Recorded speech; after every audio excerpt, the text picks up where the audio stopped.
So, exponential functions. This is probably the topic that is most applicable right now. I'm sure if any of you are watching the news, you've watched exponential, you've seen exponential graphs everywhere, so you're familiar with that. Exponential functions also have a lot to do with the economy. So we're going to first just really quickly look at what an exponential function is, what it looks like, and then we're going to talk about the applications, and then we're actually going to do some of these applications. So first of all, an exponential function looks like this. It's f of x is equal to b to the x. So we kind of, actually I'm going to say ab to the x.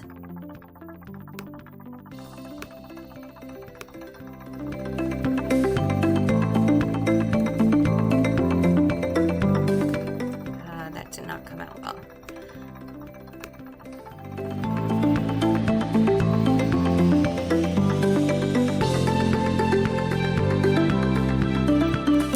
So it's ab to the x. Notice here the x is in the exponent. This is what makes it exponential. Your variable is in the exponent. So unlike our polynomial functions where our variable is 2 or 3, here our variable is in the exponent. That's the difference between exponential and polynomial.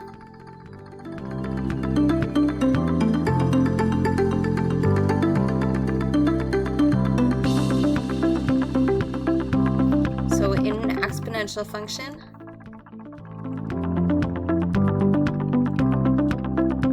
our variable is the exponent.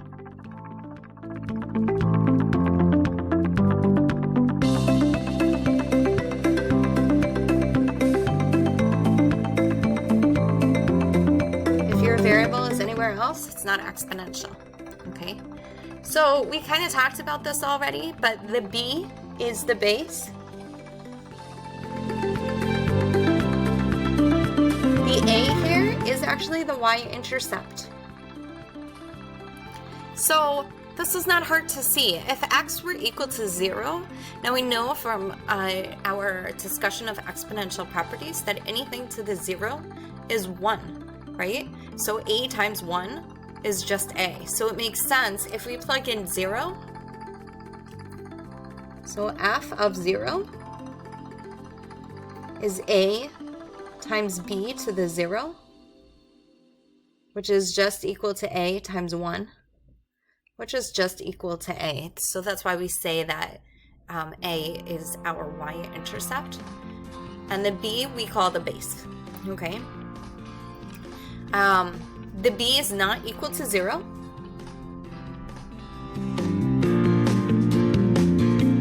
If it were equal to 0, then we would have 0 to the x, and 0 to the x is 0, so this whole thing would be 0. It can't be exponential. It would just be a point, f of x equals 0, a line at y equals 0. And b is greater than 0. If b were negative, the problem is that if this exponent were odd, then you would get a function that sort of looks like this.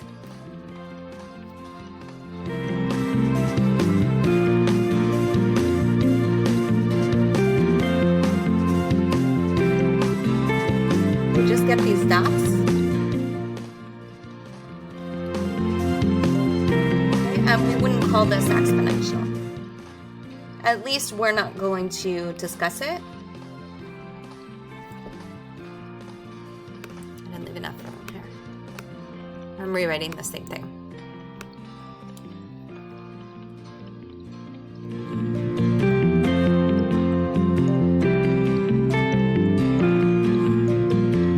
This would just be not exponential, okay? From here, you can kind of gather that an exponential graph, a b to the x,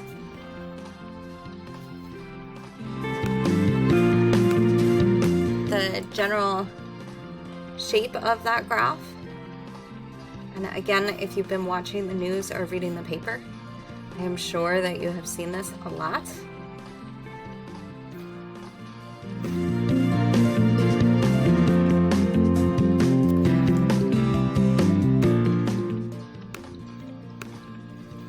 So the general shape of an exponential is like this.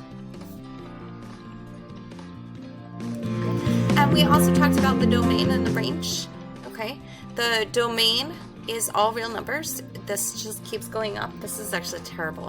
I'm gonna redo this. It looks terrible.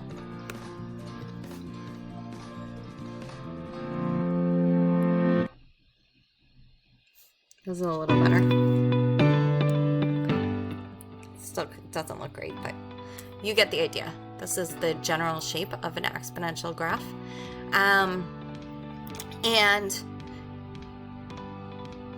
The last thing is that your x is your exponent.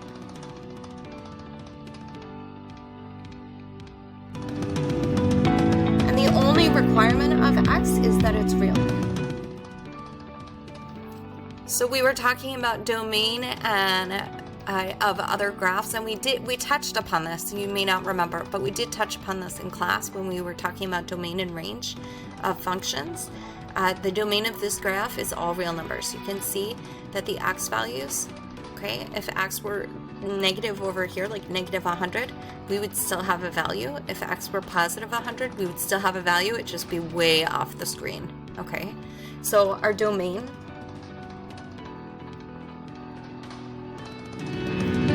is negative infinity to infinity.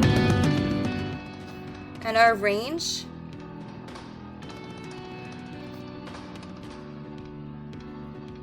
is only 0 to infinity. Okay, we approach 0, we never actually reach 0. There is no power that we can raise b to that will give us a 0. Okay, so we get very, very close. If b is a fraction like 1/2 to a really high power is a very, very small number, but it's not 0. We never actually reach 0. Okay. And the only time that we would reach 0 is if b is equal to 0, and we already said that that wouldn't be an exponential function. That would just be a line at the x-axis. Okay. Okay. So let's talk a little bit about exponential functions. I want you to think about, I'm going to ask you a question, and I want you to think about it for a moment. Okay. Suppose that you have two choices.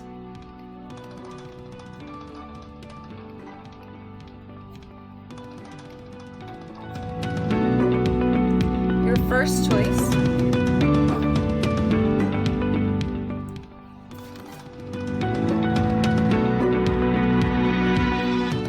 is you can get $100 million today.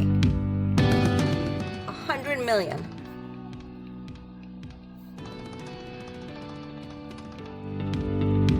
Your second choice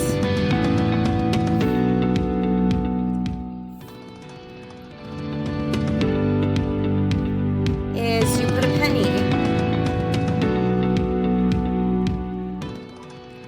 on the first square of an 8x8 checkerboard or chessboard.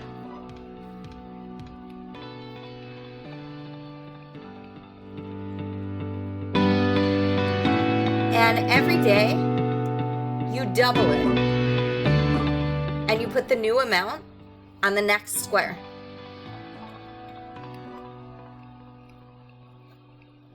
So every day you double what was on the previous square.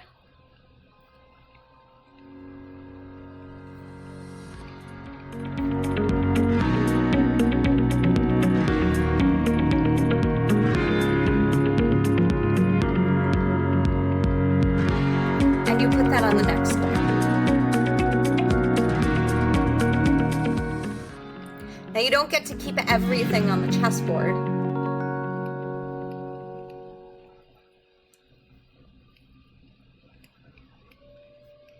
You just keep going until the 64th day. Right? It's an 8x8 chessboard.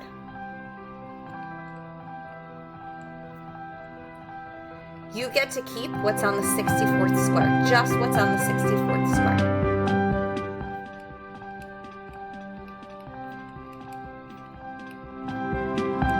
So just take a second, even pause the video for a second and think about it and say, Which of these choices would you take? Okay, would you take the 100 million today, which is a lot of money? I mean, 100 million is a lot. We could even say 100,000, doesn't matter, it's still a lot of money.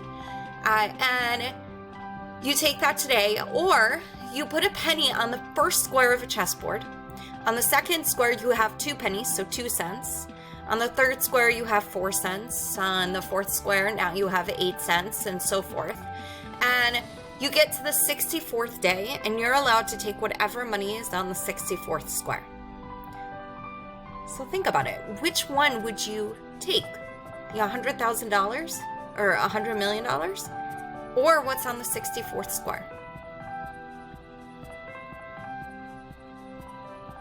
You're thinking.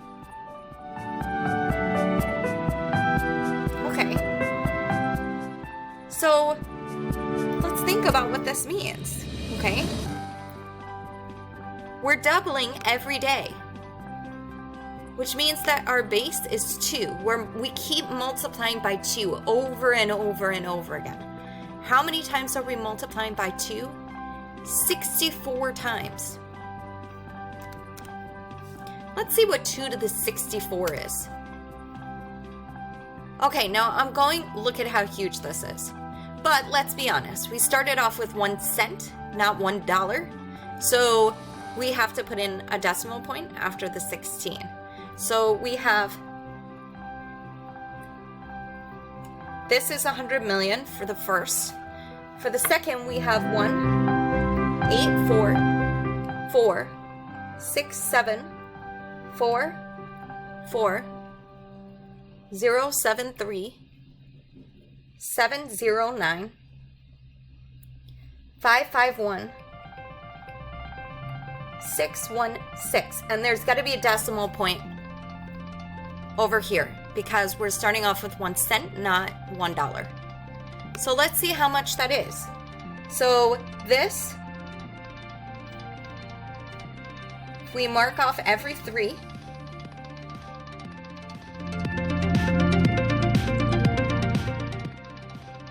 this is 100,000s here.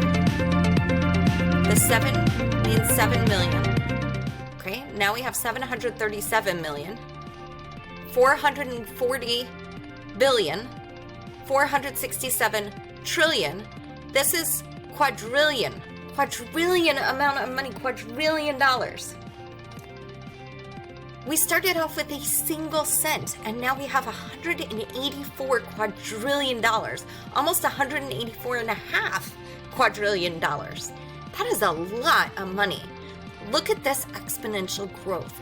Look at how fast it is. Now you can see why when you look at the news now, this idea of the spread of the coronavirus is so scary because you have things doubling in less than a week. I mean, on last Friday, we hit 80,000 people who were infected with the coronavirus.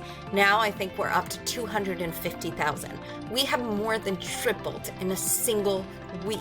Now imagine if we kept doing that in a single week, we're tripling. Well, how much is that when we, after a few weeks? So let's actually calculate that so that you can, I don't want you to get scared because eventually this is going to stop, okay? We are going to reach a peak. So a lot of you are looking at graphs where we reach a peak, an apex, and then all of a sudden it starts going down. This is exponential growth, but unlike this exponential graph, we will turn around, okay? But let's just see what happens. So if we start off with the 80,000, okay, from last Friday, okay, and we know that we're tripling every week, and again, this will eventually slow down, so don't panic. And we want to know, okay, well, how much is this going to be after 6 weeks? And we don't, let's not even think about after 6 weeks. Let's think about after 2 weeks, because we expect the apex to be in 7 to 21 days. Okay, that's what most of the models are looking at. So let's just square this. Okay, well, if we square this, now we have 720,000. If we do the same thing and we say, okay, let's say that we don't actually hit that apex for 4 weeks. Well, now we have 6 million, 6.5 million. So you can see why we're hoping that that apex comes earlier. Because if it's tripling every week, what this is telling us is if the apex doesn't come earlier, then we're going to have 6 million. And that's not what is expected here. Okay, that is, again, that is not what is expected. We don't expect that much. Okay, and it tripled this week. It may take a little bit less time to triple. So this isn't a perfect model because we're changing things as we go, right? We're practicing this social distancing slowly. Every state in the country is practicing this idea of social distancing to try and control the spread of the virus. But you can see if there is no social distancing, if we just let it grow without doing anything to try and stop it, you can see why that number is scary and why people are saying, no, you have to change the variable. You have to do something because exponential growth happens so quickly. In 2 weeks, it would be 720,000. Okay. In 1 week, it's 250,000. But in 2 weeks, it's 720,000. And in 4 weeks, it's over 6 million. And that tripling, by the way, part of that is because we haven't practiced social distancing throughout the country. So now that a lot more states have started doing it in the last week, and it will start to slow down. So hopefully next Friday, it's not going to be, you're not going to see that it's tripled. You're not going to see this 720,000. Okay. But this just gives you some idea as to what's going on and what the different models are and why we call it exponential growth. Okay. Okay. So let's talk about the applications of exponential growth. And this is also applicable because of the economy, and we're all a little bit concerned about the economy and whether or not we'll have jobs, whether or not we'll be able to afford things that we used to be able to afford, whether or not companies will stay open, things like this. These are common worries. And let's just talk about how things work in the economy. Okay, so just a quick discussion. And we're going to focus mainly on banking because that's where it applies. So some of this will apply, most of this will apply directly to you, and some of it we'll sort of see in the larger scheme of things. Okay, so exponential functions have huge applications for us. It's one of the only areas of math that we do actually see in our daily lives on a regular basis. Okay, so the coronavirus is one example. This is another example, the financial part of it. So let's talk about banks. So we have a few things going on here. When we go into a bank and we put our money in a bank, we have certain types of accounts, okay? So we're specifically talking about banks here. So we have lots and lots of different accounts. They're going to offer you lots of different things, but they basically fall under 4 different categories. We have checking accounts, which if you have your money in a bank, you probably have a checking account. We have savings accounts.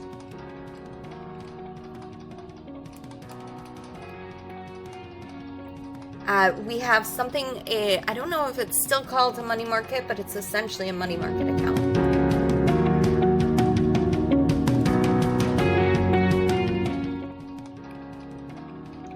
And then we have something called a certificate of deposit.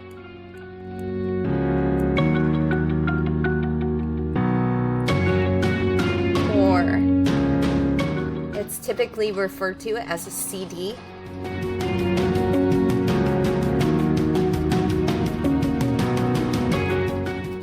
And essentially the difference between these accounts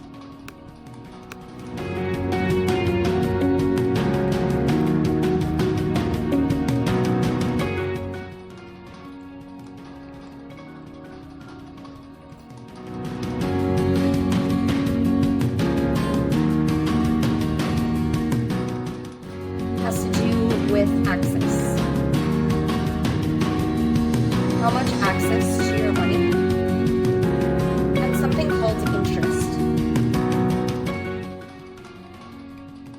Those are the biggest differences. So let's talk about that. So in order to talk about that, we should first talk about how banks make their money.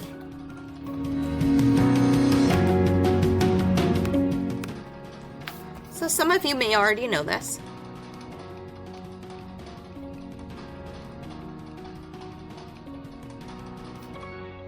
And there are lots of different ways that they do this.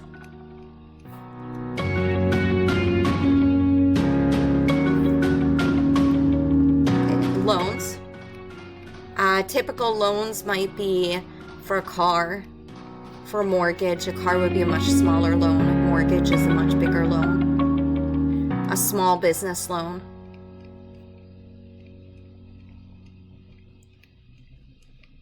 Okay, we'll get back to loans in a minute. Another way is just by basic fees. So we have something called overdraft fees.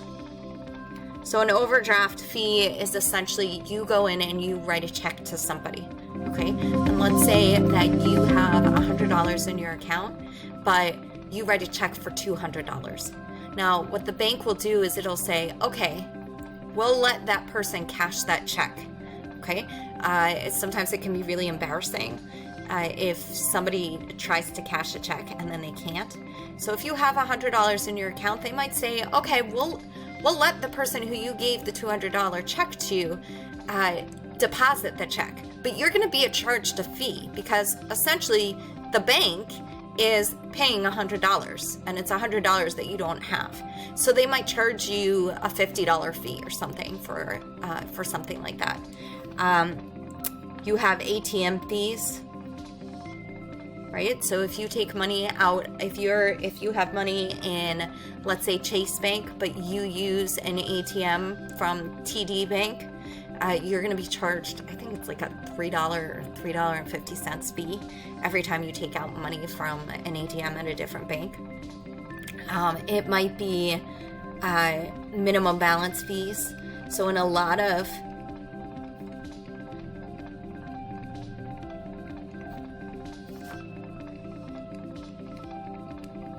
I'm going to put etc. here too. For example, you might need in an account to have at least $100. And if you take out money and you fall below $100, they'll charge you a certain fee every month. Sometimes it can be as much as $10. Sometimes they'll charge you a fee just because you haven't used your money. Okay, so if your bank account has went untouched for a year, they'll start charging you. Okay, and then one of the other ways that they make money is they invest it in the stock market.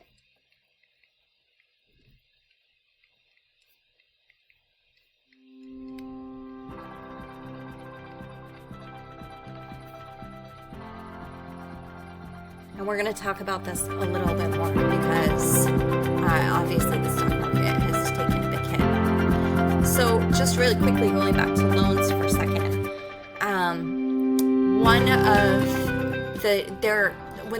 When you go into a bank and you ask for a loan, they're looking for certain things, okay? What they're looking for is they're looking for a steady income. This is how they determine if they're going to give you the loan. They want you to have steady income because they want to know that you can pay the loan back, okay? If you don't have steady income, then they don't know that every month you're going to be able to make your payments and you're considered an unreliable person then. So steady income. Then they're looking at your credit score.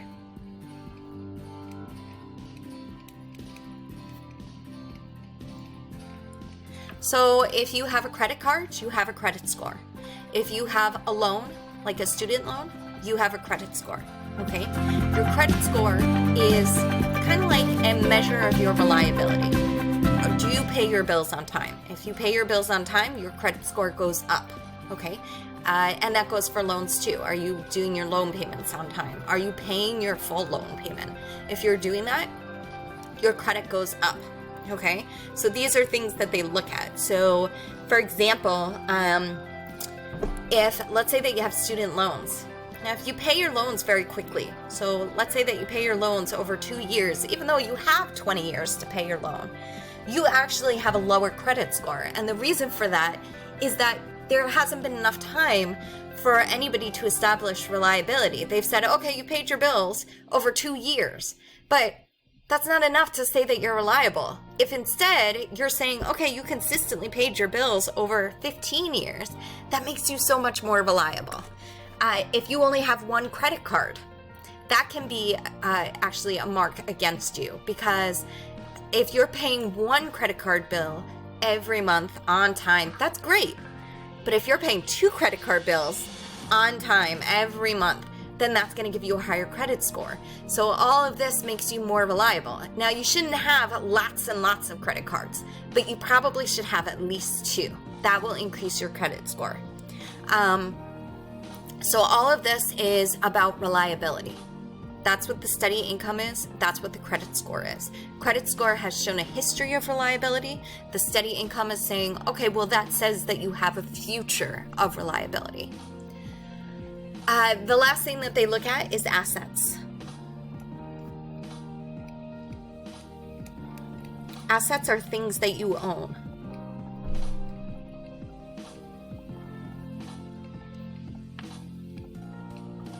Okay. The reason that they look at assets, so all of these things are things that the bank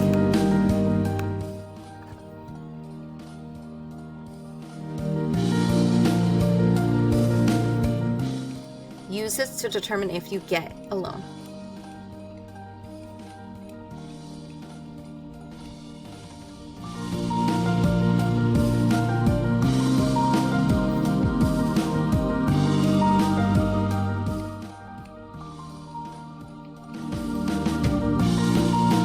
The reason why they look at assets is because that's okay.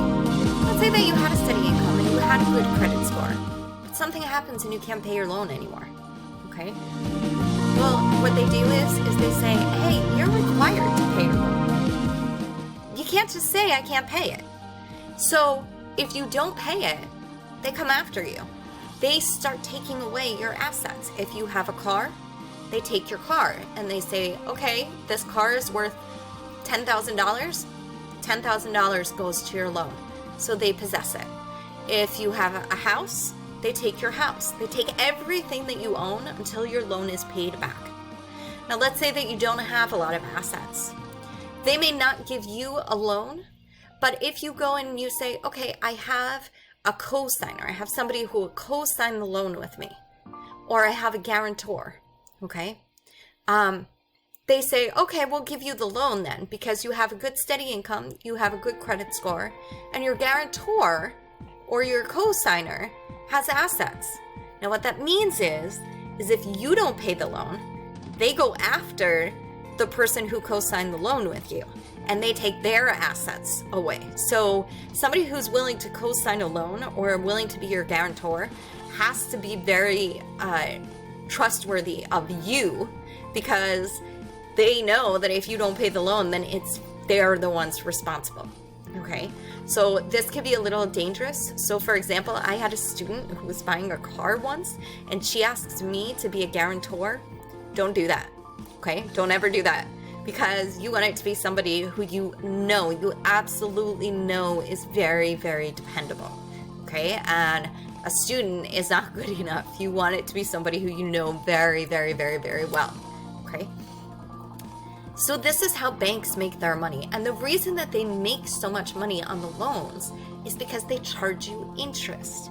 So it might be, for example, on a student loan, interest could typically range anywhere from 3% in an economy that's, average economy. It could range from 3% to, let's say, if it's a bad economy, it could be 8%. Okay, and 8% is large. That means that every month you have to pay 8% on your loan. So for a long time, all you're doing is essentially paying interest when you pay off your loan. Okay. You can do something called consolidating your loans. What that means is that you have a fixed interest rate, and this is something that when you get out of school, if you have loans, you're going to look into. The reason for consolidating is, let's say that you graduate when the economy is great, okay? So when you graduate, if you graduate when the economy is great, the interest is going to be very low. And if the interest is low, you want to consolidate, because then you have a fixed interest. That interest is not going to change, even if they raise the interest rates and it goes up to, let's say, 8% or 10%, okay? If you graduate and the interest rate is at 8%, do not consolidate, because what that means is if the interest rate goes down, you're still stuck paying 8%, okay? So if the interest rates are high, you don't want to consolidate. If the interest rates are low, you do, because then even if the interest rates go up, you still get the low interest rate. Okay. So why is it important how banks make their money? The question is, for the loans, where do they get their money? Where do they get this money to give to people to pay for a house, or to pay for a car, or to pay for their small business? They get this money from you, from your checking accounts, from your savings accounts, your money market account, your certificate of deposit account, okay? So that's how they get their money. So here's the difference between the accounts. When you have a checking account, you have almost complete access, constant access to it. You could go to an ATM in the morning, take out $40 from your account, and then go to an ATM in the evening and take out another $40. You have constant access. So your money has to be available to you at all times. Now, we all have a checking account because we all have bills to pay on a regular basis, and we all need money on a regular basis to pay for food or clothing or whatever it is. We need constant access to our money. So that's typically going to be a checking account. Now, because you have constant access, the bank can't loan it out to people. So your reward for keeping it in the account longer is interest. And you're going to get very small interest rates. And interest is money that you get just by having your money sit in the bank. Okay, so you might get 1% interest, you might get 0.5% interest, and all of that is your money sits there. You don't have to do anything. It's just money that's given to you. Okay, so for a checking account, you need constant access. The bank is not going to reward you for constant access. They can't do anything with your money. They can't make money off of your money. So you're going to have very, very low interest rates, if any at all. Okay. For a savings account, you have a little bit less access. So it might be that you can withdraw money from your account maybe 7 times a month. Okay? Well, that means that you still need a lot of access. So you'll get some interest. It's just that you won't get that much, because if you go into the bank, you're saying, I need to have my money available to me. And because of that, your interest rates are going to be a little bit lower, because again, the bank can sort of give out that money to other people for loans, but they still need to make sure that it's on hand to give to you in case you want it, because it is your money. So you'll get more interest, but it's still not that much, okay? Typical interest now for a savings account might be 0.5%, maybe 1%, maybe 1.25%, although I think that that's pretty high right now. A money market account is maybe you have access once a month. Okay, so you have less access, but because you have less access, that means that you have more interest.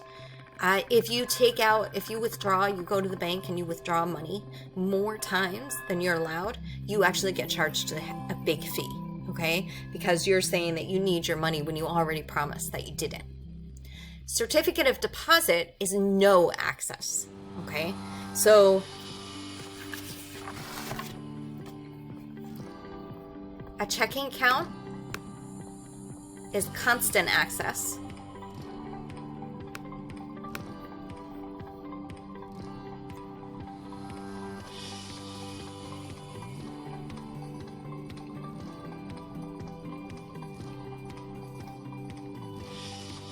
And low or no interest.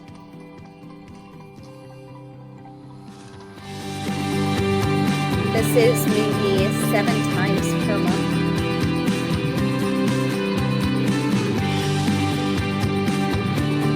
And you get some interest, it's just low interest. And the more money you have in the account, the more interest you'll get. This is very little access.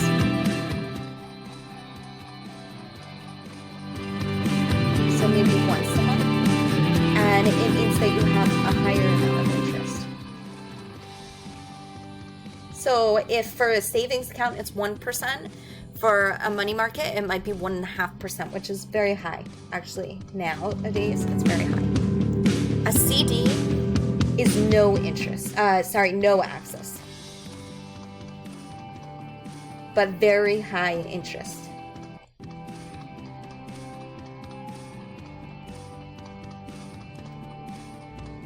And the reason why it's very high interest is that the bank can loan it out and they know. So a CD can range in amount of time. You could say, I don't need access to my money for 3 months, 6 months, 2 years, 10 years.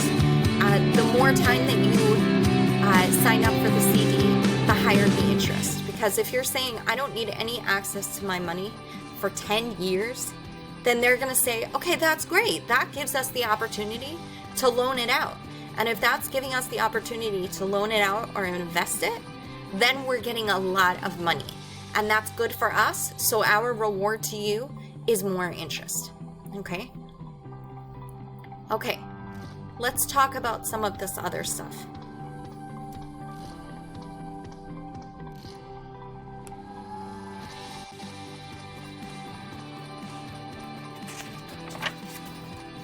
So one of the other ways that the bank makes their money is by investing it in the stock market.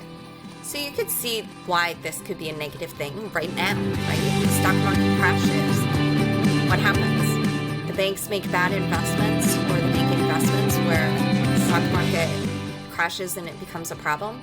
Well, if that's the case, okay, then the bank loses money. And if the bank loses money, then how does it pay you your money back?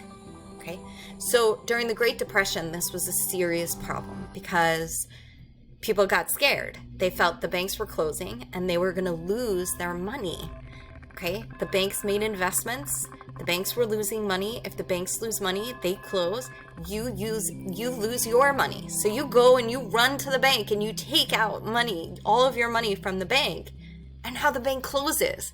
So it's like the self-fulfilling prophecy where you're worried that the bank will close. So you actually cause it to close. So in order to prevent this from happening, FDR, he was president during the Great Depression. And he came up with he passed something called the New Deal. And this came up with a lot of programs to help bring us out of the Depression. And one of the products of the New Deal was something called making the banks FDIC insured. And what that means is if the bank closes, what you have in your account is still guaranteed to you. You don't have to worry that the bank closed, so you lost your money. Okay? This guarantees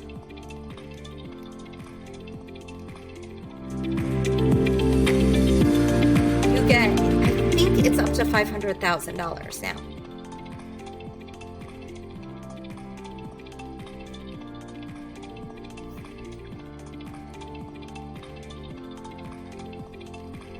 So obviously, if you only have $1,000 in your account, you're only going to get $1,000 back. But if you have $500,000, you're going to get $500,000 back.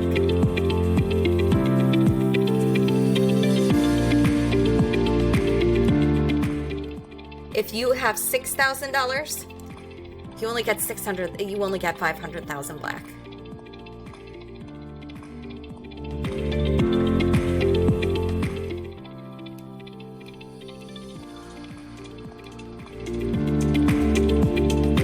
Now, this is very, very helpful to us because think about it, okay? Right now, the stock market crashed. Well, if everybody had went to everybody had went to the banks and pulled out their money, well, we would have a much bigger problem than we have now. We're likely to enter a depression. There's tremendous job loss.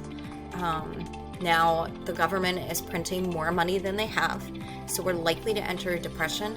But it would be much, much worse if all of the banks closed and people were losing money just because they had it in a bank.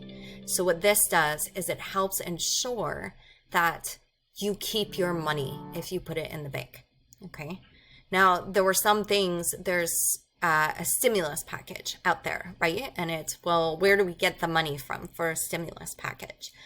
In 2008, you had big banks who, and we're talking about commercial banks. So like Goldman Sachs, for example, we're not talking about things like TD Bank, okay? Things like Goldman Sachs, banks like Goldman Sachs made investments that were bad, okay? And when your investments are bad, then you lose money. And places like Goldman Sachs now had no money, and if they have no money, then they go bankrupt and they close. So the stimulus package sort of rescued those big banks. And where does the government get money from? They get money from taxes on us, on the everyday person. So this was a big argument in the 2008 election, because you had two sides. One side was saying, why do we have to pay for the big banks' bad investments? And then you had another side that said, well, if we don't pay, then those banks are going to close, which means that our banks are going to close, which means that eventually we're going to lose money. So they said, we don't like paying, but we still have to bail out these banks. We don't have a choice. Now, the same thing is kind of true for this stimulus package, where you're saying it's not necessarily that we're raising taxes here because nobody has money, but what they're doing is they're kind of like printing more money. And where's this money eventually going to come from? Well, when the economy gets better, they're going to raise taxes eventually. But the question is, well, which is better? That we don't get a stimulus package at all, which is, that's everybody gets $1,200 and money goes to different states, all of these things about rearranging where money goes. Well, eventually we have to make up for it. We have to get that money back. And the way that we get it back is through taxes. But we could say, nope, we don't want to do that.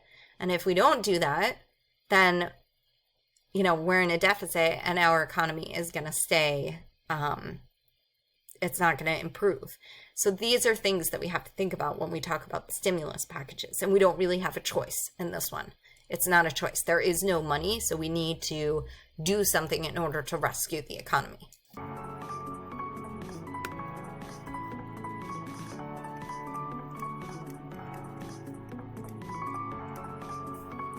We have our debit cards. And each one has an advantage and a disadvantage. Okay, so a credit card is buy now, pay later.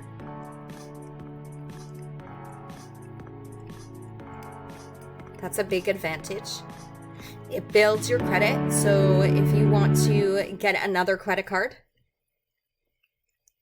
it's helpful if you have a credit card already. Then you need to check out ours.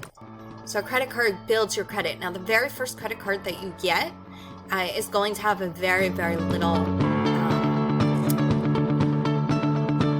I forget what you call it, a amount of credit that you can use, a balance. So you might only be able to buy $2,000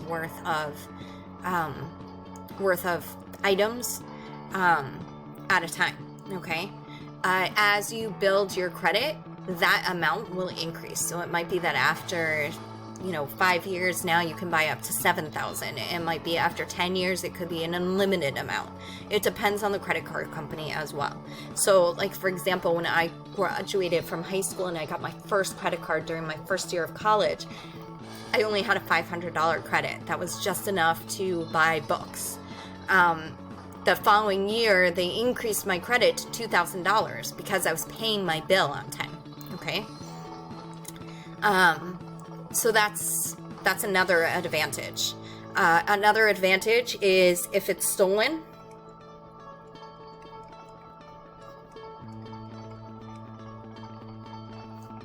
you can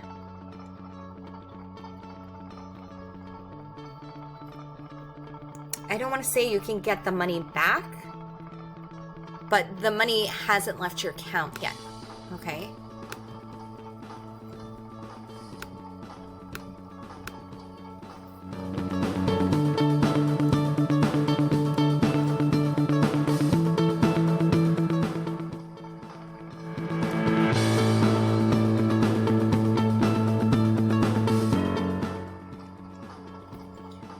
So these are big pros, and the reason why that's a big pro is that if somebody got a hold of your credit card number, what this means is that like, for example, my credit card number was stolen and somebody bought 2 Keurig coffee pots. I don't know why they would do that, but they got 2 of them, and that was $400 worth. Now, I called the credit card company and they said, okay, you didn't buy this, we'll take care of it. And I didn't have to pay for it, I didn't have to worry about it. It was stolen, they replaced my credit card, that was it, okay? So that's a huge thing. It builds credit if you want to buy a car. This helps you buy a car. The buy now, pay later gives you the chance to, okay, I want to buy this now, but my paycheck doesn't come for another 2 weeks. Well, this is helpful because you can buy it now, but you're going to pay the credit card bill after you get your paycheck. So this is an advantage, okay? But there are also huge disadvantages. The biggest disadvantage is that it has very high interest.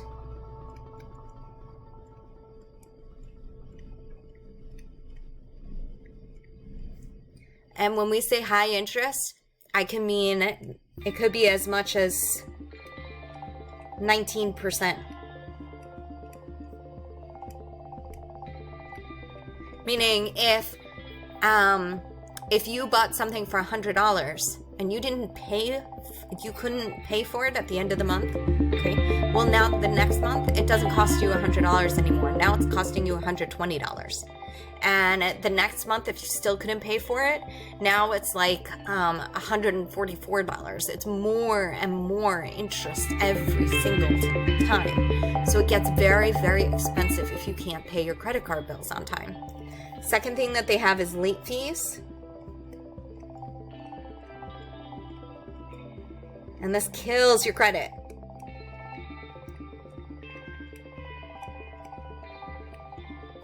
So, for example, little personal information. These are the big cons. So, for example, I had one credit card. It was Capital One. Don't use Capital One. They're awful. You get a bill at the end of every month. So I don't do online checking because I worry about hacking. I worry about people having access to my information. So I get paper bills in the mail. So Capital One, I bought something for like $50. It was something I had to buy. I bought it for $50, and all of a sudden, I didn't get the bills, and I forgot about it. And I pay all of my bills on time. I pay them in full because I know about the high interest. So this never happened to me before, okay? But I never got the bill in the mail. And then the next month went by and I never got a bill. And I had just completely forgotten about this $50 charge.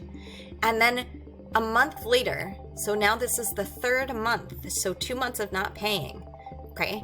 2 months of not paying, now all of a sudden this $50 item is over $200, over $200. That's because I was charged interest and I was charged $35 late fees for both months.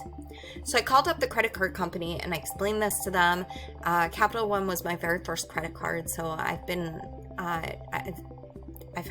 they've had my business for like 20 years or something. And I called them and I told them this, and I said I never received the bill. So they said, okay, we're going to waive the late fees, we're going to waive the interest, pay the amount that you were supposed to pay, and we'll take care of it for you. So that's what I did.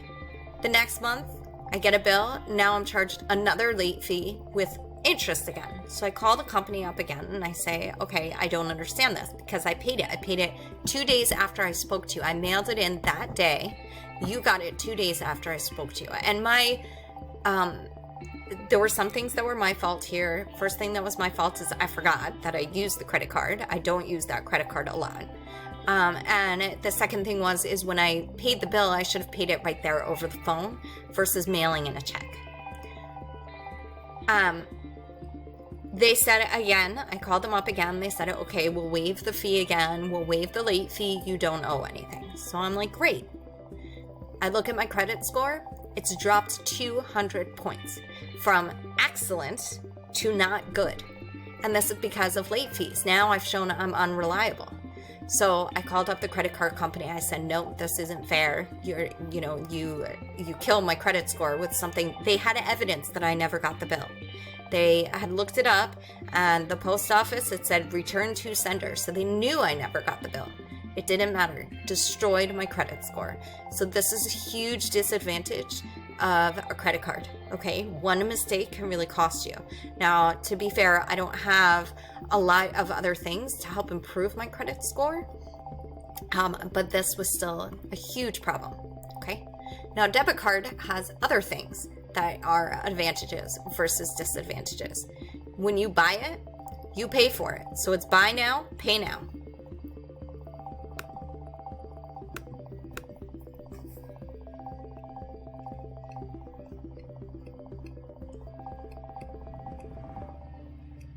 Now, this could be a pro or it could be a con, right? It's a pro if you're the type of person who isn't going to pay your bill on time because you don't have to worry about interest, okay? So there's no interest. So this is a pro, okay?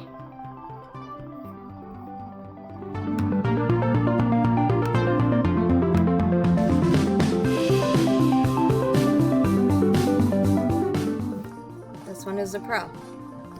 You don't have to worry about interest. You don't have to worry about it not being paid back. Okay. Another disadvantage is you might pay more than you have. Well, you're never gonna. It's not really a negative. You can't buy more than you have in your account, or you'll be charged a fee. And this is rare, right? Because once you're charged a fee, you're not going to do that anymore. So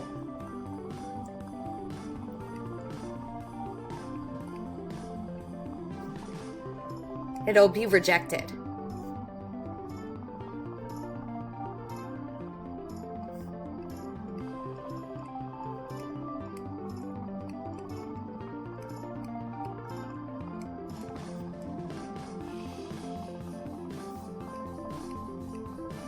So that could be a pro. The biggest con is the money comes directly from your account.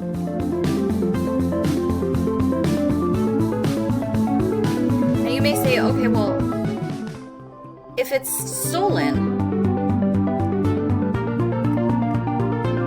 if your card is stolen, you still have a PIN number attached to it. So somebody would have to know your PIN number.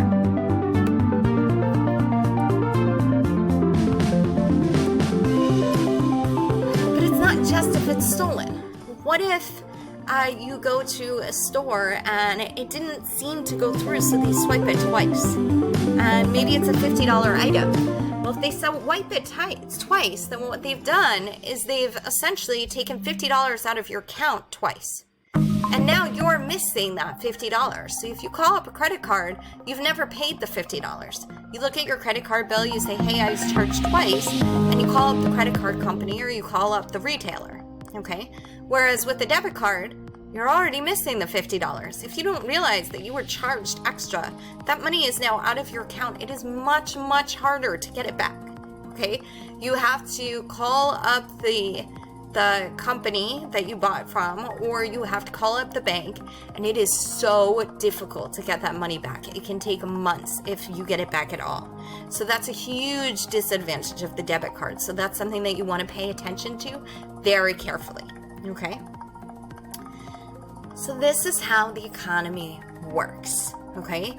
It's not the whole economy. This is not a big economy lesson. This is the basics of the things that affect you.